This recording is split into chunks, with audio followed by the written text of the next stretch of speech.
en termes d'administration, toi qui as eu d'autres postes dans d'autres préfectures dans l'Hexagone, qu'est-ce qu'il y a de spécifique et comment finalement on vit l'éloignement de l'Hexagone, l'insularité, quels sont les avantages et quelles sont finalement les spécificités ou les contraintes d'un tel territoire? Alors, en tout premier lieu, ce qui est flagrant ici et ce qui est particulièrement différent, c'est l'organisation des institutions et c'est peut-être, enfin, c'est sûrement le seul territoire de la République où il y a des rois. Ah, Donc, en ben c'est fait, bien de le dire. il y a une coexistence du pouvoir républicain et du pouvoir coutumier. Et en fait, il y a donc bien évidemment, il y a le préfet, on constate le préfet qu'on appelle ici administrateur supérieur, qui représente l'État, mais qui en même temps qui est chef de l'exécutif du territoire, parce que les lois de décentralisation n'y sont pas encore parvenues ici. Il y a l'Assemblée territoriale qui représente pardon, la collectivité, il y a 20 membres, 20 conseillers territoriaux, que l'on va renouveler par l'élection du 20 mars suivant. Et les trois rois dont je parlais, un roi d'Ouvéa, c'est Wallis en wallisien, Ouvéa, et deux rois pour ce qui est Futuna, le roi d'Alo et le roi de Sinavé.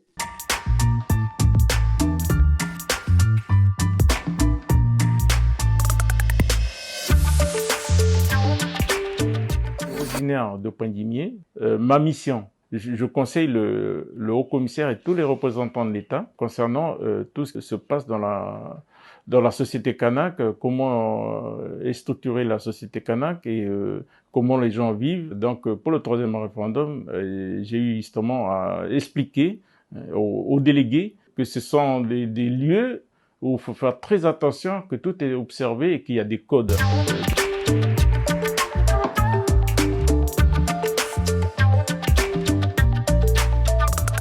Une de vos missions en tant que préfet, c'est de permettre cette recherche scientifique, de permettre et d'entretenir la préservation de la biodiversité. C'est une des parties importantes de votre travail, si j'ai bien compris. Exactement. Donc, pour moi, il y a trois grandes missions pour les terres australes françaises et son administration supérieure. C'est effectivement la protection du patrimoine naturel. Nous avons dans les terres australes une réserve naturelle qui est qui est une des plus grandes aires du monde, qui va encore s'étendre dans les prochaines semaines, et qui va couvrir 1,6 million de kilomètres carrés. On peut considérer que ça sera la plus grande aire protégée du monde. Wow. Et cette réserve a été classée comme le plus grand bien naturel au patrimoine de l'UNESCO en 2019. Du côté des éparses, nous avons une réserve sur l'archipel des Glorieuses, sur lequel nous travaillons pour l'étendre à l'intégralité des îles éparses. Donc effectivement, cette dimension de protection de l'environnement, de la protection du patrimoine naturel est une des grandes missions. L'autre mission, et qui est liée au fait justement à l'isolement de ces territoires, eh bien, c'est tout ce qui est recherche scientifique, tant pour la biodiversité, c'est ce que j'évoquais tout à l'heure, que pour l'observation des impacts de l'activité humaine, par exemple, sur ces territoires. Il y a notamment à Amsterdam un observatoire des gaz à effet de serre qui existe depuis plus de 40 ans, qui est l'un des plus anciens observatoires et qui permet de voir l'impact globalisé au niveau de la Terre de l'activité humaine. Donc ce sont effectivement des laboratoires à ciel ouvert, tant pour les sciences du vivant que pour les sciences de la Terre et de l'univers.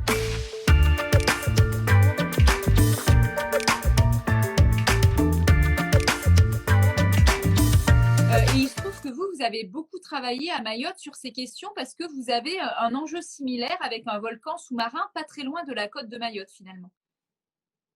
Exactement. En 2018, Mayotte a été victime d'essaims de séismes qui ont beaucoup inquiété la population, qui ont attiré l'attention sur cette situation parce qu'on ne connaissait pas ce phénomène. Et en fait, en 2019, les scientifiques ont mis en évidence la proximité de Mayotte, l'existence d'un volcan sous-marin.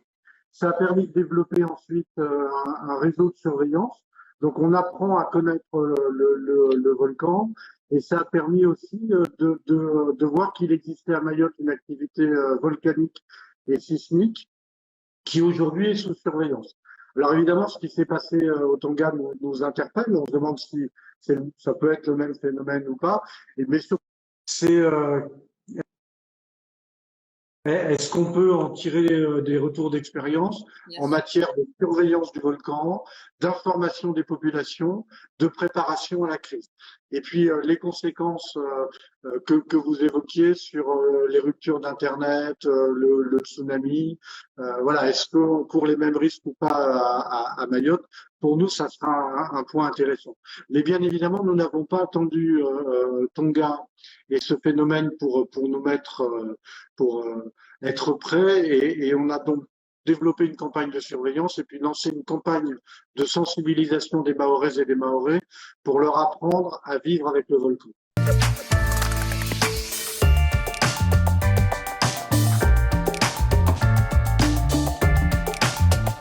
Alors, je crois que c'est justement la spécificité, c'est qu'il n'y a pas de sapeurs-pompiers professionnels, si j'ai bien compris, mais seulement exclusivement des volontaires qui ont un autre métier par ailleurs parfois.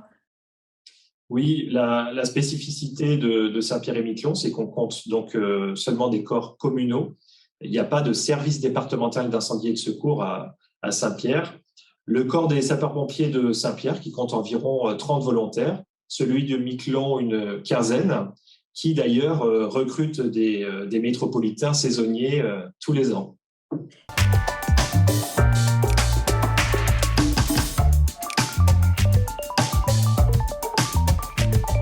Alors justement, le sujet de la lutte contre les violences faites aux femmes, est-ce que c'est votre quotidien au sein du commissariat? Comment ça se passe? Combien de policiers travaillent sur toutes ces questions au quotidien, la prise de plainte, les interventions? Est-ce que vous pouvez nous en dire un petit peu plus et pourquoi c'est aussi important dans le travail quotidien des policiers?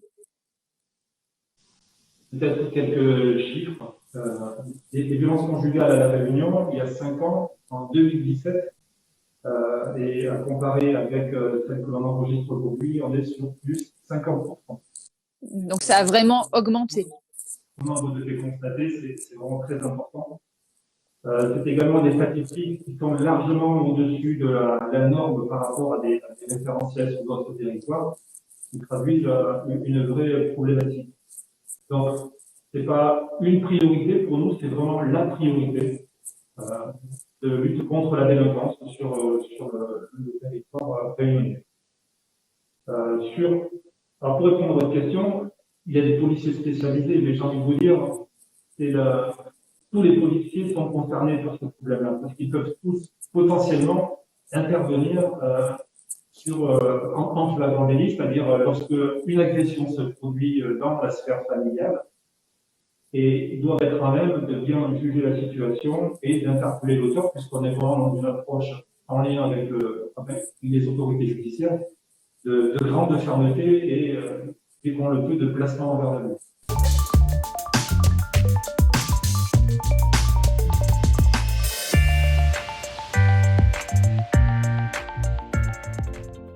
L'équipe du sous-préfet aux communes de l'intérieur effectue une planification annuelle des missions. Elle se charge ensuite de préparer la logistique et d'identifier les services participants. Dans le cadre de la mission, nous avons besoin de matériel tel que le dispositif de recueil mobile qui permet d'enregistrer les titres d'identité. Il ne faut pas non plus oublier à bord la présence de la sécurité civile, de l'état-major interministériel de zone. Les démarches les plus sollicitées sont les demandes de carte nationale d'identité et de passeport. D'autres sujets sont très importants, comme la régularisation des dossiers CAF, Sécurité sociale et Pôle emploi. Le rôle des services de l'État en Guyane est de coordonner cette pirogue interministérielle, de l'organiser et d'assurer que le droit soit accessible à tous les Français dans le périmètre du sous-préfet des communes de l'intérieur.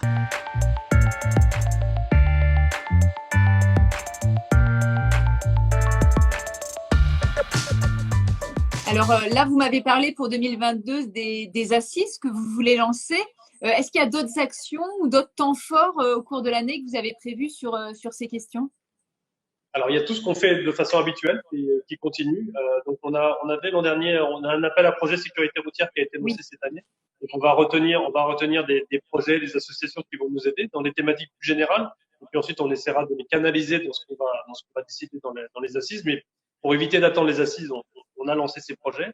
On s'était mis d'accord et puis on avait convenu une convention avec un artiste qui a produit des grandes statues à taille humaine, sur les accidents de moto, sur le danger du téléphone au volant, sur les dangers des cyclistes. Et donc, à chaque fois, on fait de la communication. Donc ça marche très bien. Il faut qu'on arrive maintenant à en faire plus. De la même façon, on conduit des opérations dans les écoles. Et puis là, on a une mairie qui a décidé d'investir sur une piste d'apprentissage auto-école. Donc, il pourra être mis à disposition des écoles de la commune. C'est la ville de Bémao. On va l'inaugurer début février. Et l'idée, c'est qu'on puisse essayer de faire participer d'autres écoles et d'autres communes sur le même projet.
Vous démultipliez vos forces pour être un peu partout. Je pense alors, toi, Alexandre, tu es du côté de la police judiciaire, mais il y a aussi la police aux frontières. J'imagine qu'il y a une action vraiment importante, peut-être d'autres partenaires comme les douanes, peut-être la gendarmerie nationale aussi. Il faut arriver à être sur tous les fronts ensemble pour lutter contre cette entrée, j'imagine.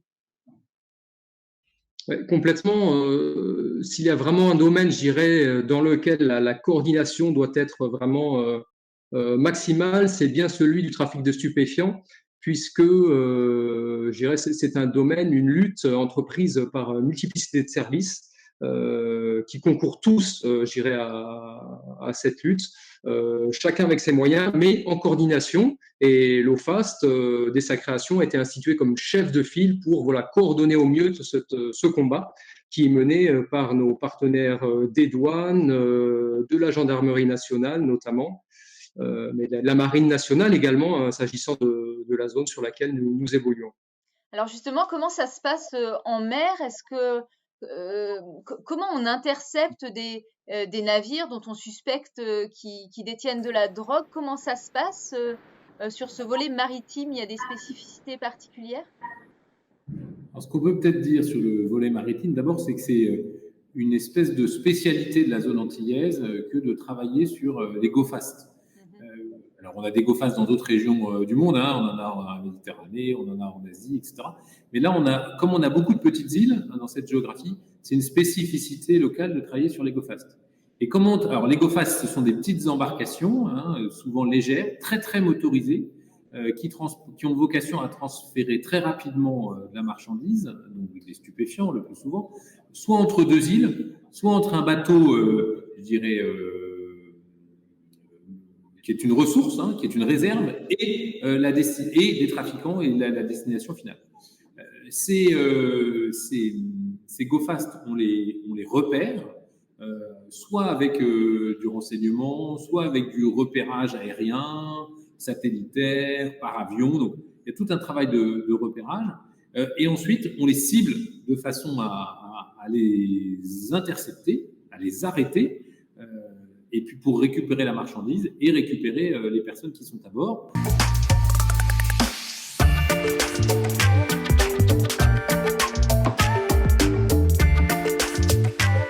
Alors j'imagine que vous travaillez pour les gendarmes sur deux fronts en fait. Vous travaillez pour accueillir les victimes, pour les prendre en charge, pour rassembler les preuves et établir des procédures judiciaires pour que la justice puisse agir.